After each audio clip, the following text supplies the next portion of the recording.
జమ్మూ కాశ్మీర్లోని పహల్గామ్లో జరిగిన ఉగ్రదాడితో దేశం ఉలిక్కిపడింది. ఈ దాడిలో 27 మంది పర్యాటకులు మృతి చెందగా అనేక మంది గాయపడ్డారు. పర్యాటకులు ముస్లింలా కాదా అని తెలుసుకుని మరీ కాల్చి చంపారు. మరణించిన వారిలో 2 విదేశీ పర్యాటకులు ఉన్నారు. యుఏఈ, నేపాల్ నుండి వచ్చిన ఈ 2 పర్యాటకుల్ని దారుణంగా కాల్చి చంపారు. కాగా ఈ దారుణ ఘటనపై ప్రముఖ క్రికెటర్ ఇర్ఫాన్ పఠాన్ చేసిన కామెంట్స్ వైరల్గా మారాయి.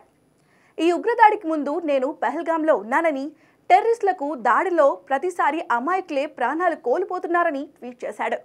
దీంతో నెటిజన్లు పఠాన్పై తీవ్ర విమర్శలు చేస్తున్నారు. ఈ ఉగ్రవాదులు మీ మతంకు చెందిన వారే కాబట్టి నిన్ను వదిలేశారని, వాళ్ళ టార్గెట్ నాన్ ముస్లిమ్స్ మాత్రమే అంటూ కొందరు ట్వీట్ చేస్తున్నారు. అయితే ఈ దాడి జరిగిన సమయంలో పఠాన్ అక్కడ ఉన్నట్లు ఎక్కడా చెప్పలేదు. దాడికి ముందు అక్కడ ఉన్నానని మాత్రమే చెప్పాడు. కాబట్టి ఇర్ఫాన్ పఠాన్పై ఈ రకమైన పోస్టులు వేయడం భావ్యం కాదని కొందరు సూచిస్తున్నారు. అయితే ఈ పహల్గామ్లో జరిగిన ఉగ్రదాడిపై ప్రముఖ క్రికెటర్లు సంతాపం వ్యక్తం చేశారు. మృతుల కుటుంబాలకు సంతాపం తెలిపిన హెడ్ కోచ్ గౌతమ్ గంభీర్ ఈ దాడికి పాల్పడిన వారిని దేశం వదిలిపెట్టదని హెచ్చరించాడు. సచిన్ టెండూల్కర్, యువరాజ్ సింగ్, శుభ్మన్ గిల్, ఆకాష్ చోప్రా మృతుల కుటుంబాలకు సంఘీభావం తెలిపారు. పహల్గామ్లో జరిగిన విషాద ఘటనతో తీవ్ర దిగ్భ్రాంతికి గురయ్యానని ఐపీఎల్ జట్లు అన్ని కూడా సోషల్ మీడియాలో భావోద్వేగ పోస్టులు పెట్టారు.